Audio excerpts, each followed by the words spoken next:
America is real trend oriented, you know, and since we have come out of America and come over to Europe, Europe has embraced us, and since then America has changed the trend about 6 or 7 times over. You know, we came up at the tail end of heavy metal being the premier pop art form, you know, when Ozzy was selling out stadiums and Iron Maiden was at the top of their game and Megadeth and Metallica were like up and coming and things like that. But then, you know, the game just changed several times, you know, and the American audience kind of follows along with these trends, and anybody that remembers us from there is just the few people that like hold on to the flame, you know, but it's a very rare exception. Yeah, thank God it's differently here in Europe, you know. But it's in many levels, you know. It's not only just like people that hold on to the same music form, but you also see the same fanzines, the same magazines that were out pushing these bands up from when we began are still functioning today. The same clubs, you meet the same owners, the same promoters, the same soundmen, the same people. This culture is continuing and continuing, you know. And in America, also business is different. You know, one club, it's the Spirit Club one year, and then some name a couple of years later, some other name a couple of years later. It's just changes business owners, and that's just America, you know. Everything is much more temporary and probably designed to be so.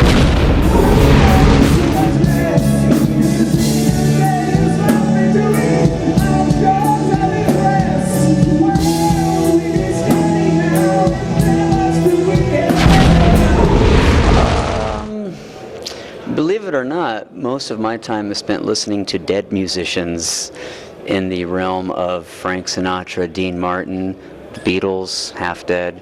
But I mean, I don't go out to many shows at home now, you know, being a family man and working guy. It's not as rock and roll as it used to be.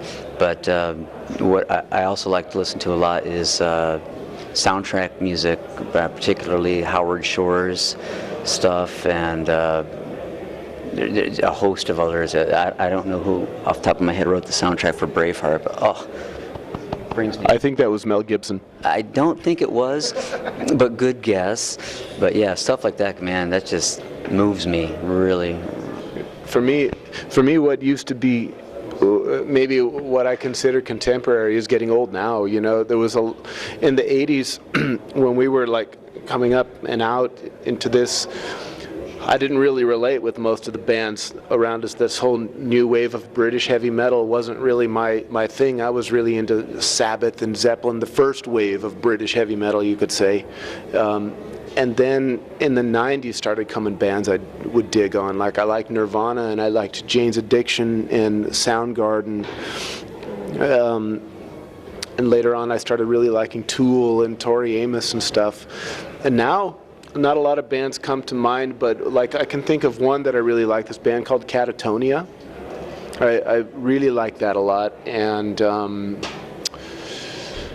there's probably some music out there that I haven't gotten a chance to hear yet that I would probably like, but I don't go out seeking it, you know, because when I've been doing Dead Soul Tribe for like 8 years now, and that was my day job when I was doing that. I had no day job, I was living off of that, and it was spending all day making music. You don't want to go like listen to music, at least not similar music, on your time off, you know. So I watched a lot of movies and stuff and just kind of get my head away from music. But every now and then I hear something that I really like.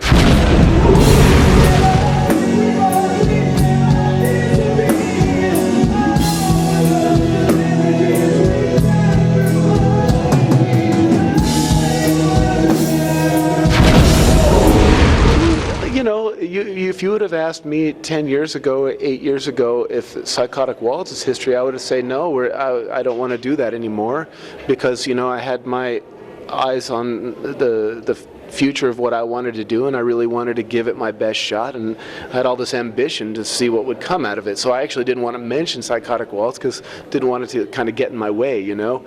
But I couldn't live it down, you know. But But now here we are, you know. So Dead Soul Tribe, it's safe to say I won't be doing anything for a couple of years. I'll be definitely working with Psychotic Waltz, and I will definitely be doing more Shadow Theory stuff. And I'm very interested and eager to do this music. And I'm not very eager anymore at the moment to pick up my guitar and start building albums from the ground up, you know, from the click track to finished production all alone. There was a time I really wanted to do that, and I did it. I did a lot of it, and I'm kind of ready now to be a part of a group and let these guys do a lot of the footwork and kind of create the bass music, and just let me kind of concentrate on my strong suit, you know, which is singing, and just do that and put all my attention into working on those details, and I'm enjoying that a lot. So. But having said that, you know, at home, my studio is at home, and all my guitars are there, and it could very well rise in me again to do something again, and play guitars and call up Adel. You know, I really miss Adel. I saw him last night when we played Vienna, you know, and I have a lot of affection for him. And of course, when I'm together with him, I like to jam with him, you know. So who knows, you know, what doors open. Maybe getting away from Dead Soul Tribe, maybe something similar will happen where all these people were like, whoa, what happened, man? Why aren't you going to go back to Dead Soul Tribe? What's up? I heard a little bit of that in Spain, which we never really were big in Spain, but for some reason I heard this. So, I mean, if there comes this demand for it, you know, for sure I would be ready to accommodate. But so far it seems like the demand is for Psychotic Waltz, and that's definitely where I want to be anyway now. So.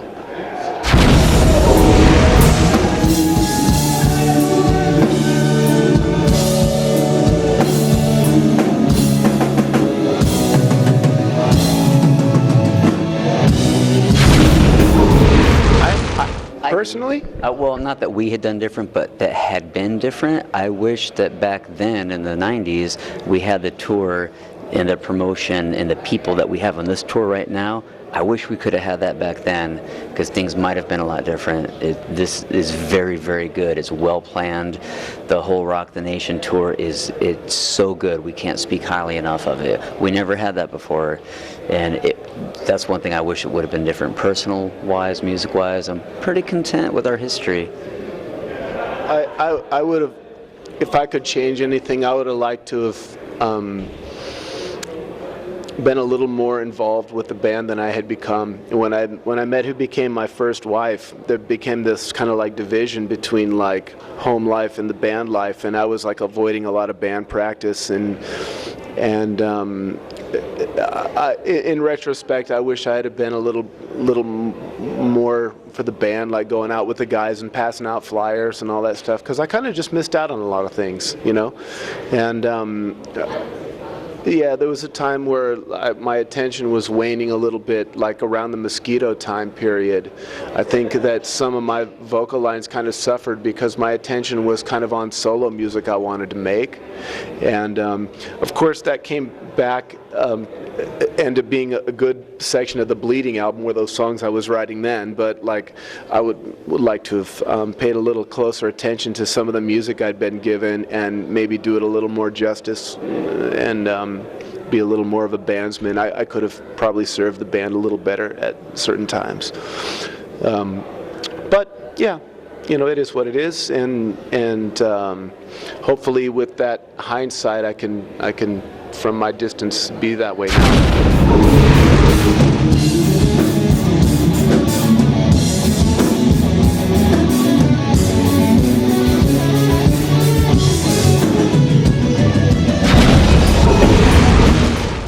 You're going to have to ask God that question. I've been asking it in my 20s. No, you either want it all or you don't want none. You know, I mean, if I had my way, I would have hair down to here and it would be all braided and all awesome looking. But, you know, my hair peaked out to here when I was about 19. And then it started kind of going back and started like falling out and stuff, got thin. And the Lord giveth and the Lord taketh away. Yeah, so... You know, but I tell you what, man, I saw this band where a singer was shaved down, and I've been told, oh, you should shave your head, and I was like, man, I don't want that kind of hooligan look, you know, I don't really dig on that. But I saw a guy in a band, a singer of a band called Tryptophane, whose bass player was Phil Cutno, who later joined our band. And I saw this guy on stage, and it was all shaved, and somehow he didn't come across like a hooligan, but he looked like some artist somehow. And I started to entertain that thought, like, wow, maybe that would work for me. And what was the real push over the cliff? I was thinking about it, and I was at my day job. A couple of girls worked at a store next door to the store I worked in, came over visiting me, and I said, what do you think? I was thinking about shaving my head. And they both went, yeah! And I said, decision made. Yeah, and you know what I noticed? I noticed ever since I shaved my head, old people treat me a lot better. Yes. Yes, they do. Mm-hmm. I am a dirty hippie. You are a respectable young gentleman. Yes.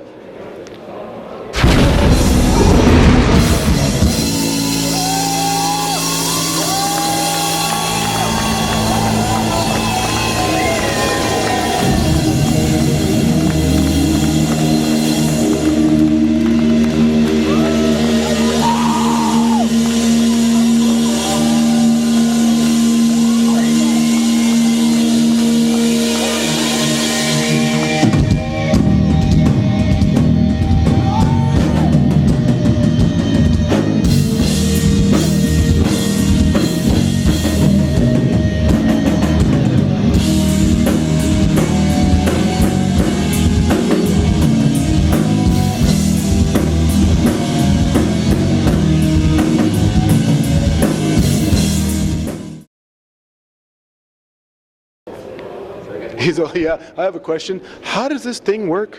How do you turn this on?